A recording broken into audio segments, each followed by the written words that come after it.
Nun kommen wir zu unserer letzten Sorte aus dem Set, die aber nur im Sprossenzucht 3er Set vorhanden ist.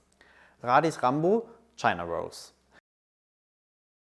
Die Zucht von China Rose Sprossen ist wieder einmal ziemlich ähnlich zu den vorherigen Sorten. Das einzige, was sich unterscheidet, ist die Keim- und Zuchtzeit.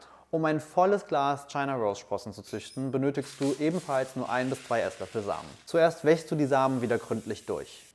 Danach lässt du die Samen genau wie bei den anderen Sorten 6 bis 12 Stunden einweichen. Tue das wieder in einem dunklen Ort, da Radis Rambo-Sprossen ebenfalls Dunkelkeimer sind. Nach den 6 bis 12 Stunden oder am nächsten Tag gießt du das Wasser ab und spülst es mit lauwarmem Wasser noch einmal durch. Anschließend stellst du es schräg auf den Ständer, so kann das restliche Wasser einfach in die Keramikschale abtropfen. Das Einzige, was du jetzt noch tun musst, ist das Sprossenglas morgens und abends bis zur Ernte einmal mit sauberem und lauwarmem Wasser durchzuspülen. Da es sich bei China Rose, wie bereits erwähnt, um einen Dunkelkeimer handelt, solltest du das Sprossenglas bis zur Keimung der Samen weiterhin an einem dunklen Ort aufbewahren.